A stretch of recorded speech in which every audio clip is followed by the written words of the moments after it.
दिक्कत ये है, मुझे जो बुरा लगता है कि फिर लेट आते हैं और फिर मैं हर बार माफी मांगती हूँ।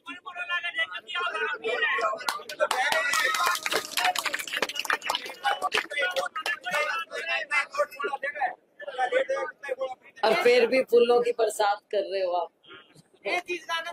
बहुत बहुत बहुत धन्यवाद आपका, बहुत धन्यवाद है। मेरे बहुत ही सम्मानित बुजुर्गों, मेरी बहुत प्यारी बहनों और नौजवान साथियों, इस बार जो हम आपके बीच में आए हैं, माहौल भी कुछ और है और लोगों की इच्छाएं भी कुछ और। आपने बहुत लंबा समय देखा है, 10 साल का भाजपा का राज देखा है। और मैं तो कई बार सोचती हूं कि जो इतना राज मिल जाए। अब देखो, पिछली बार 1984 में इंदिरा जी की शहादत हुई, राजीव जी को प्रचंड बहुमत मिला, 400 से ज्यादा। और तब उन्होंने बहुत काम किया, कंप्यूटर लेकर आए, स्वच्छ गंगा बात की, वाटर मिशन, बहुत सी चीजें। अब मैं उसमें नहीं जाऊंगी, देर भी हो गई है, ज्यादा लंबा भाषण भी नहीं दूं। लेकिन वो समय था 84 का, जब उन्होंने इतना काम कर दिया 5 साल में।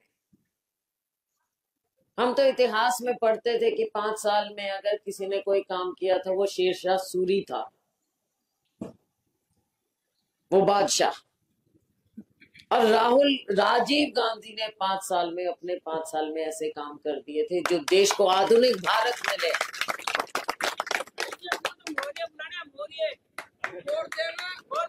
और अब साथियों, पिछली बार अलग बात थी और आपने भारतीय जनता पार्टी को, जो कि आपको झूठे सपने दिखाए गए, आपने उनको वोट दिया। 10 साल इतना प्रचंड बहुमत मिला भाजपा को, और अगर ये चाहते कुछ भी कर सकते थे, देश की भलाई के लिए, गरीब की भलाई के लिए, युवाओं के रोजगार के लिए, हमारे गांवों के लिए, सरपंचों को सशक्त कर सकते थे, काम हो जाते। स्वच्छता अभियान के नारे ही हमने देखे, लेकिन गंदगी के ढेर। युवाओं को कहा कि हर साल 2 करोड़ रोजगार देंगे, तो 20 करोड़ रोजगार हो जाने चाहिए थे। बातें बहुत हुई, उज्ज्वला स्कीम की बात की कि बहनों के आंखों के आंसू पहुंचेंगे, लेकिन सिलेंडर 400 था, 1000 पार हो गया, तो आंसू तो और बहा दिए भाई महंगाई ने। कौन से आंसू पहुंचोगे आप? तो एक तरफ वो जमाना था और एक तरफ ये 10 साल का जमाना। 10 साल में हमारे बच्चों का आपने भविष्य जो कहाँ ले गए। ओवरेज हो गए, नौकरी मिलती नहीं, माँ बाप दुखी हैं। और हमारे यहाँ पूरा हम देखते हैं, यहाँ तो नशा ही नशा फैला हुआ। तो क्या होगा हमारे बच्चों का? ये समय है जब हमको सोचना है। इलाके की तरक्की भी चाहिए, बच्चों के भविष्य के लिए भी हमको काम करना है।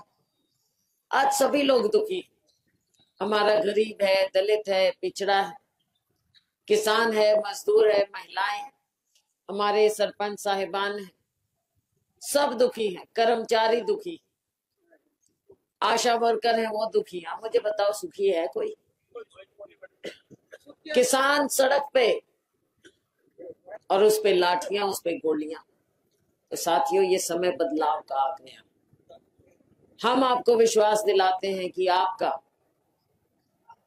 जो एक एक कीमती वोट मिलेगा कांग्रेस पार्टी को, ये व्यवस्था बदलेगा, देश को बदलेगा, आपका भविष्य बदलेगा। समय ज्यादा हो गया, अभी और भी हमको 4-5 जगह जाना है। और जमाल का जो प्यार मुझे हमेशा मिलता है, मेरी बहनों से, मेरे साथियों से, ये मेरे दिल में बसा हुआ है। बात मैंने कभी ये नहीं समझी कि चुनाव है क्या है। आप लोगों का प्यार मुझे बहुत मिलता रहा, मेरे पिताजी स्वर्गीय चौधरी दलबीर सिंह जी को, मेरी माँ भी इस गांव में आई थी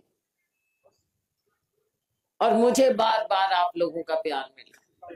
तो मैं ज्यादा कुछ ना कहते हुए आपसे यही गुजारिश करती हूँ हाथ जोड़ के, और मैं अपने साथियों को भी कहती हूँ कि वोट मांगोगे, सैलजा बन के जाओगे तो हाथ जोड़ के वोट मांगना, अपनी माताओं बहनों से और साथियों से नरम होके वोट मांगना, नरम होके वोट मांगना, क्योंकि हमने लोगों की सेवा करनी। हमें ऐसे नहीं है कि बाद में शक्ल नहीं दिखाएंगे, हमें जैसे नहीं है कि लोगों के काम भूल जाएंगे, ऐसे नहीं है। पहले भी आपने हमको देखा, आगे भी देखेंगे। तो 25 तारीख को चुनाव हो रहा है, 25 को आपने बटन दबाना है। कहाँ पे दबाओगे? हाथ पे। और भाई एक बात और, मन में शंका ना रखना कि भाई मशीनों में क्या होगा। मशीनों में कुछ नहीं होना इस बार, क्योंकि कर्मचारी, जब मैं कह रही थी ना, कर्मचारी भी दुखी है, तो इसलिए मशीन में कोई गड़बड़ नहीं हो सकती, कोई होने ही नहीं देगा। तो इसलिए जी भर के फैन दबा दबा के लाइट देख के अपना वोट डालना है हाथ के निशान पे, ताकि आप और हम फिर से मिलके वो एक पुराना रिश्ता निभाएंगे और पूरी तरक्की के लिए काम करेंगे। बहुत बहुत धन्यवाद। जय हिंद। बहुत बहुत धन्यवाद बहन जी। बहन कुमारी सैलजा।